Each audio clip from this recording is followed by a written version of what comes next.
आमदार नवाब मलिक यांना महायुतीत घ्यायला राज्याचे उपमुख्यमंत्री देवेंद्र फडणवीसांनी विरोध केलाय। मलिकांना महायुतीत घेणं योग्य ठरणार नाही असं पत्र देवेंद्र फडणवीस यांनी अजित पवार यांना लिहिलंय। सत्ता येते जाते, पण सत्तेपेक्षा देश महत्त्वाचा असल्याचं सांगत आरोप सिद्ध न झाल्यास त्यांचं स्वागत करा असंही या पत्रात फडणवीसांनी नमूद केलंय। माजी मंत्री आणि विधानसभा सदस्य श्री नवाब मलिक हे आज विधिमंडळ परिसरात येऊन कामकाजात सहभागी झाले होते।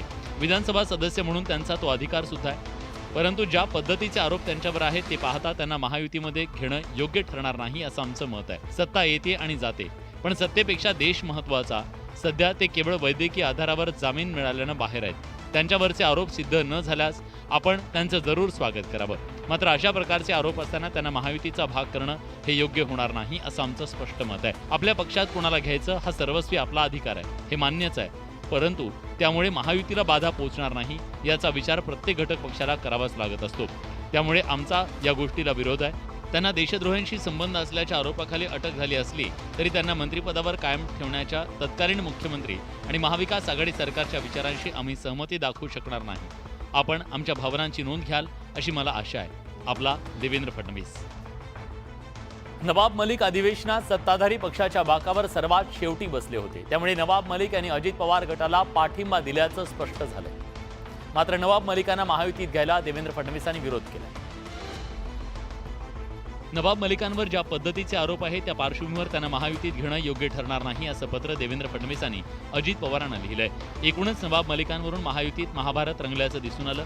विरोधकांनी त्यावरून महायुतीला घेरलंय। आता भारतीय जनता पक्षाला त्यातून सुटका मिळवायची असेल, आम्ही त्यांच्याबरोबर नाही ते आमच्याबरोबर नाही दाखवण्यासाठी त्यांचा तो प्रयत्न असावा। माझा प्रश्न यांना दोघांना आहे की तुम्ही सांगत होते देशद्रोहाच्या मांडीला मांडी लावून बसण्याची भूमिका तुम्ही मांडत होते, आता ती भूमिका तुम्ही स्पष्ट करा असं माझं मत। का सत्तेत असलेले 3 घटक पक्ष हे आपापसात बोलू शकत नाही, त्यांना पत्र लिहावं लागतं एखाद।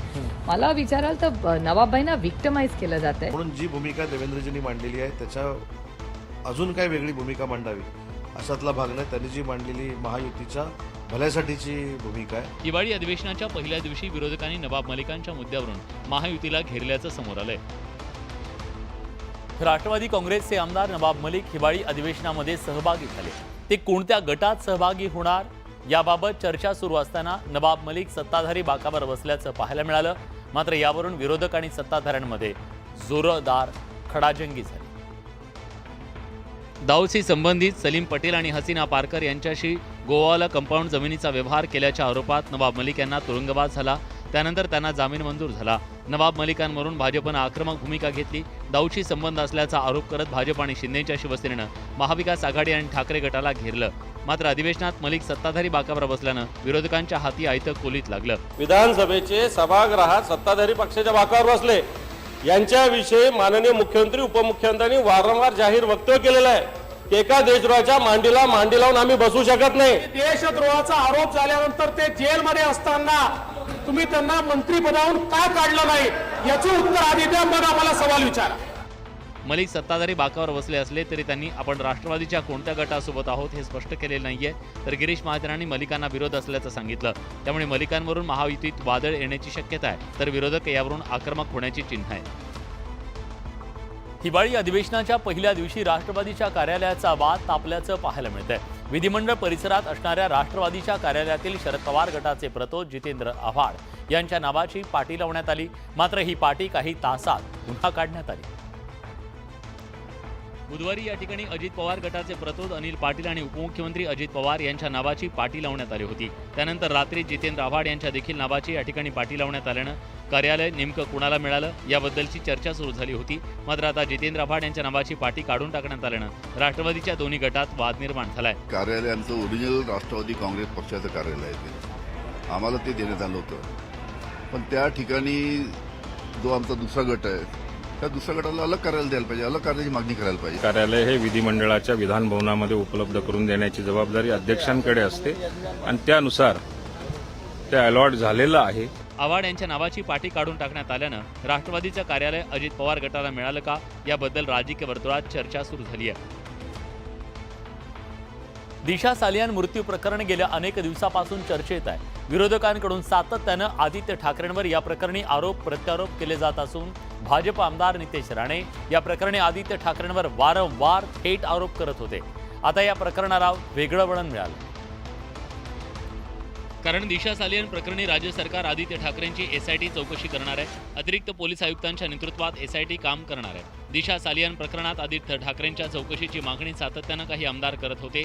त्यावर गृहमंत्री देवेंद्र फडणवीस यांनी मागच्या नागपूरच्या हिवाळी अधिवेशनात या प्रकरणी एसआयटी चौकशीचे आदेश दिले होते. या एसआयटीवरून आता राजकारण तापलंय. तो न्यायमूर्ती लोया यांनी इथं आत्महत्या केलेली नागपूरची, वाटतं त्याचीही चौकशी केली पाहिजे. त्याची एसआयटी चौकशी सरकारने लावली पाहिजे. चूक असेल तर त्याची तहकीकात होऊन जाईल. दूध का दूध पाणी का पाणी. आणि जर काही नसेल तर काय कोणी काळजी करायचं कारण नाही. आता एसआयटी चौकशी नेमली असेल तर लवकरात लवकर गतीनं या विषयाची साशंकता त्या ठिकाणी दूर करण्याची आवश्यकता आहे आणि खरं खोटं या राज्यातील जनतेसमोर आलं पाहिजे. दिशा सालियन मृत्यू प्रकरणाचा तपास सीबीआयकडून सुरू होता.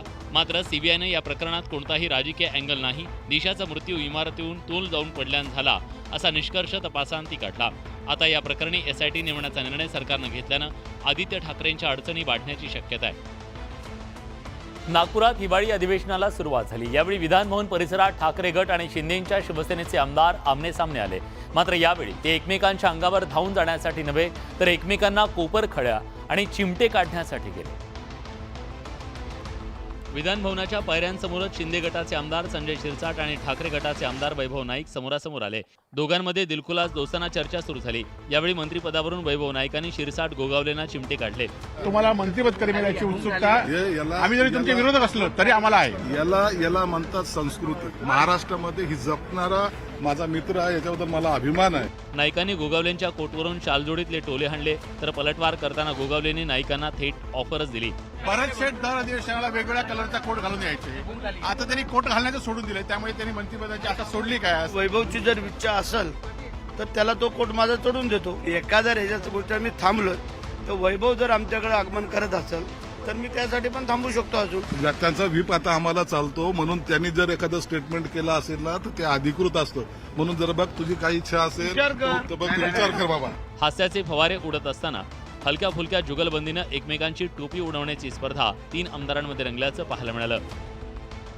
सत्ताधारी आमदारांना सरकारकडून पुन्हा एकदा कोट्यवधींची खिरापत वाटण्यात आली आहे. त्यावरून राजकीय वाद पेटलाय. विरोधकांनी सरकारच्या या निर्णयावर टीका केली आहे तर सत्ताधाऱ्यांनी हा आरोप फेटाळून लावला. आमदार निधीवरून पुन्हा एकदा राजकारण सुरू झालंय. सत्ताधारी आमदारांना सरकारकडून मोठ्या प्रमाणात आर्थिक निधी दिला जात असल्याचा आरोप विरोधकांकडून करण्यात आलाय. महायुतीतल्या प्रत्येक आमदाराला किमान 40 कोटी रुपयांचा निधी देण्यात आलाय. निधी वाटपात भेदभाव करून सरकारकडून कोंडी केली जात असल्याचा आरोप विरोधकांकडून केला जातोय. सत्ताधाऱ्यांनी विरोधकांच्या आरोपांचं खंडन केलंय. विरोधी पक्षामध्ये असलेल्या आमदारांच्या भागात पैसे द्यायचे नाहीत, हे सरकारचं जे धोरण आहे हे अन्याय करणारं आहे. तुम्हाला आम्ही लिस्ट देऊ शकतो कोणाला मिळतो आणि कोणाला नाही. सगळ्यांना फंड मिळालेला. आत्ताच्या पण बजेट प्लेटमध्ये तुम्हाला सांगतो प्रत्येक आमदाराला आम्हाला जवळजवळ 40 कोटीच्या आसपास आत्ताचा निधी मिळालेला हे आहे. ज्यामध्ये यापूर्वीही आमदार विकास निधी वाटपावरून आरोप प्रत्यारोप झाले. आता पुन्हा एकदा आमदार निधी वाटपावरून राजकारण सुरू झालंय.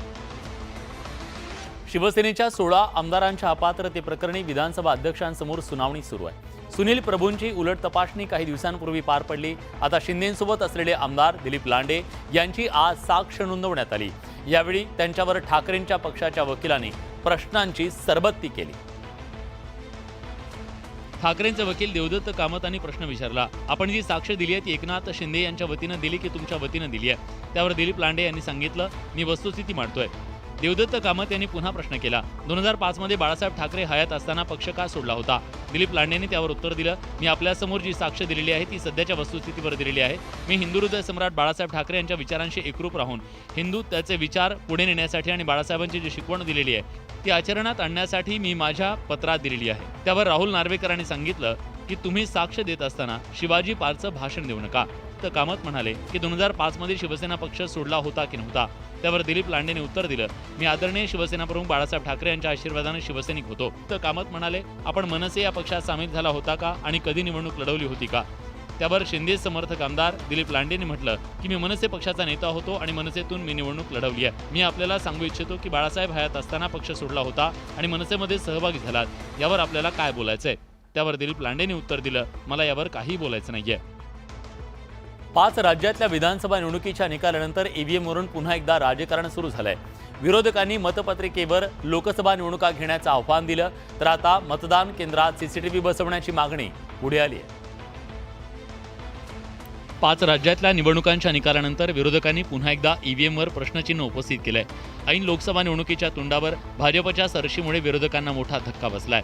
या पार्श्वभूमीवर विरोधकांकडून ईव्हीएमवर सवाल उपस्थित केले जात असताना आता मतदान केंद्रात सीसीटीव्ही कॅमेरे बसवण्याची मागणी पुढे आली आहे. ठाकरेंच्या पक्षानं ही मागणी केली आहे. विरोधकांच्या या मागणीची सत्ताधाऱ्यांनी खिल्ली उडवली आहे. पण मग इलेक्शन कमिशनने हा विचार केला पाहिजे. आता मतदान केंद्रात सीसीटीव्ही ठेवणार की नाही, तुमची मागणी आहे सीसीटीव्ही ठेवा, तुमची मागणी आहे. हा निश्चितपणे तर थोडा तरी आळा बसेल. ज्या वेळेला काँग्रेसची सरकार आलं तेव्हा ईव्हीएमवरच वोटिंग झालं. आता तेलंगणाला आलं, मग तेलंगणाचं काय मुख्यमंत्री किंवा सरकार अवैध आहे का? राजकीय जाणकार आणि एक्झिट पोलचे सगळे अंदाज मोडीत काढत भाजपनं लोकसभेची ही सेमीफायनल 3-2 जिंकली. काँग्रेससह इंडिया आघाडीला या निवडणूक निकालांचा मोठा हादरा बसला. त्यामुळे आता विरोधकांकडून ईव्हीएमवर पुन्हा एकदा प्रश्नचिन्ह निर्माण करण्यात येत आहे. राज्याच्या आरोग्य विभागात पैसे घेऊन बढती आणि बदली केली जात असल्याचा आरोप खासदार संजय राऊतांनी केला. या प्रकरणी आपल्याकडे ठोस पुरावे असल्याचा दावा विरोधकांनी केला. तर आरोग्यमंत्री तानाजी सावंत यांनी पत्रकार परिषद घेत हे सगळे आरोप फेटाळून लावले. राज्यातील आरोग्य खात्यातल्या बदली आणि बढतीसाठी पैसे घेतले जात असल्याचा आरोप खासदार संजय राऊतांनी केला. यानंतर आरोग्यमंत्री तानाजी सावंतांनी पत्रकार परिषद घेत राऊतांचे आरोप खोडून काढले. आपल्या निवडणुकीसाठी, बढतीसाठी, बदलीसाठी, पदासाठी याचा एक तक्ताच त्यांच्याकडे पाठवून दिलेला आहे. ऑनलाईन बदल्या असतील किंवा विनंती बदल्या असतील, त्या सर्वांचे अधिकार, या सर्व गोष्टीचे अधिकार त्या प्रशासनाला मे महिन्यामध्येच दिलेले आहेत. 2 ते 3 दिवसात संजय राऊतांनी आपली आणि आरोग्य खात्याची माफी मागितली नाही तर अब्रू नुकसानीचा दावा दाखल करणार असल्याचा इशारा तानाजी सावंतांनी दिला. माफीनामा जर मागितला नाही तर माझ्या जे काय कायदेशीर सल्लागार आहेत त्यांच्याबरोबर चर्चा करून पुढच्या 8-10 दिवसामध्ये मी मानहानीचा दावा ठोकणार. आरोग्यमंत्री तानाजी सावंतांच्या खुलाशानंतर विरोधकांचं समाधान होणार आहे का, की अधिवेशनात आरोग्य खात्यातली बदली आणि बढतीचं प्रकरण गाजणार हे लवकरच स्पष्ट होणार आहे. राज्य विधिमंडळाच्या हिवाळी अधिवेशनाला सुरुवात झाली आहे. या अधिवेशनात सत्ताधारी आणि विरोधकांमध्ये विविध मुद्द्यांवरून खडाजंगी होण्याची शक्यता आहे. अधिवेशनाच्या पहिल्या दिवशी विरोधक आक्रमक झाल्याचं पाहायला मिळालं. हिवाळी अधिवेशनाचा पहिला दिवस शेतकऱ्यांच्या मुद्द्यावर गाजला. अवकाळी नुकसानग्रस्त आणि शेतकऱ्यांच्या मुद्द्यावर विरोधकांनी विधान भवनाच्या पायऱ्यांवर आंदोलन केलं. यावेळी विरोधकांनी गळ्यात संत्र्यांचा हार घालत सरकारविरोधात जोरदार घोषणाबाजी केली. बळीराजा अवकाळीनं त्रस्त आहे, सरकार मात्र जाहिरातीत व्यस्त आहे. सरकार सांगतं दुष्काळ सदृश्य, कारण सरकार आहे अदृश्य, अशा घोषणा देण्यात आल्या.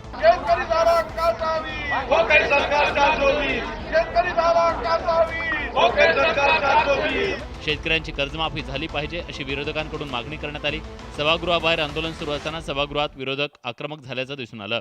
सरसकट या शेतकऱ्यांना मदतीची अपेक्षा होती. अध्यक्ष महोदय, पंचनाम्याचे आदेश दिले गेले, ते पंचनाम्याचे आदेश दिले, पूर्णतः पंचनामे होत नाही. शेतकऱ्यांच्या पाठीशी उभं राहणारं सरकार आहे. 2 हेक्टरच्या ऐवजी आता निकष 3 हेक्टराचा केलेला आहे. अवकाळी पावसानं नुकसान झालेल्या शेतकऱ्यांना अजून मदत मिळालेली नाहीये. त्यामुळे शेतकऱ्यांच्या मुद्द्यावरून अधिवेशन गाजण्याची शक्यता आहे. राज्य विधिमंडळाच्या हिवाळी अधिवेशनाच्या पहिल्या दिवशी विरोधकांनी शेतकऱ्यांच्या प्रश्नावरून आक्रमक भूमिका घेतली.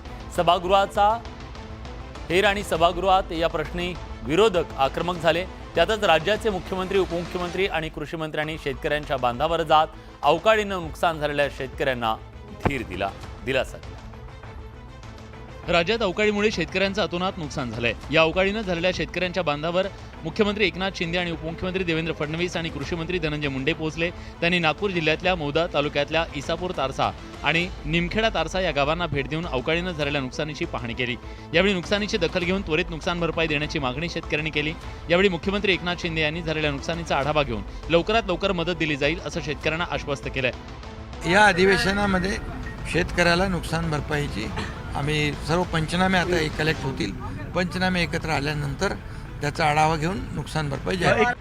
सरकार शेतकऱ्यांच्या पाठीशी असल्याची ग्वाही मुख्यमंत्री आणि उपमुख्यमंत्र्यांनी दिली. आता या अवकाळीग्रस्त शेतकऱ्यांचे डोळे सरकारच्या मदतीकडे लागलेत. केंद्र सरकारनं साखर कारखान्यांना धक्का देणारा निर्णय घेतलाय. आता ऊसापासून इथेनॉल बनवता येणार नाही. केंद्र सरकारनं याबद्दलचं नोटिफिकेशन जारी केलंय. साखर उत्पन्नात घट होत असल्यानं हा निर्णय घेण्यात आला.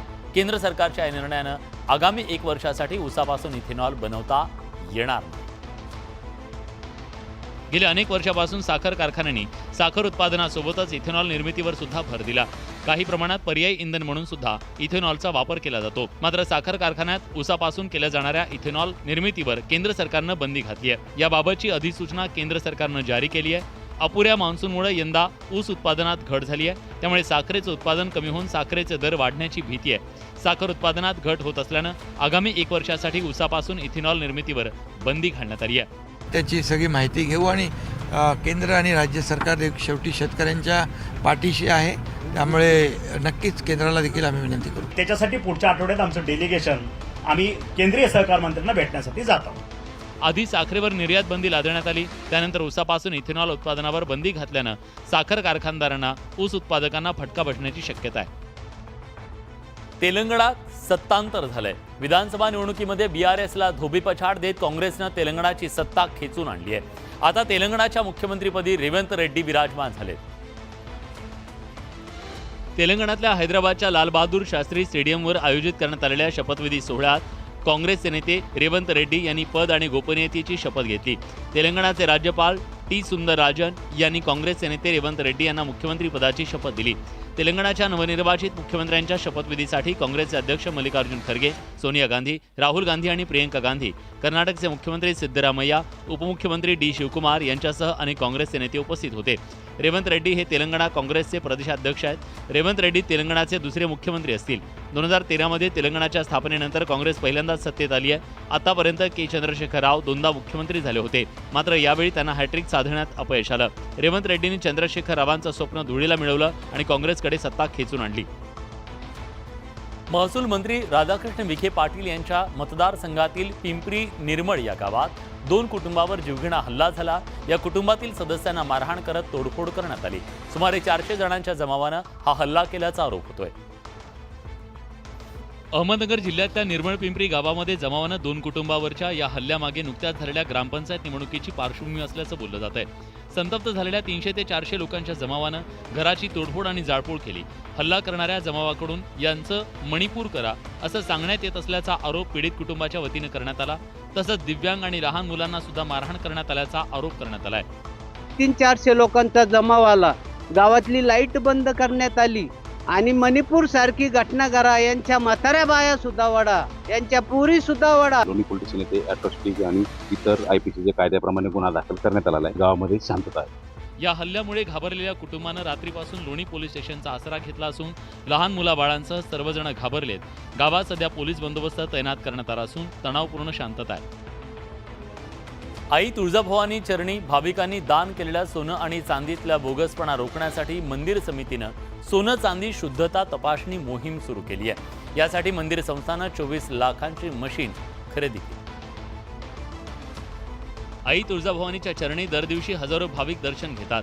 भाविक आपल्या ऐपतीप्रमाणे दान अर्पण करतात. या दानात सोनं आणि चांदीच्या दागिन्यांचा समावेश असतो.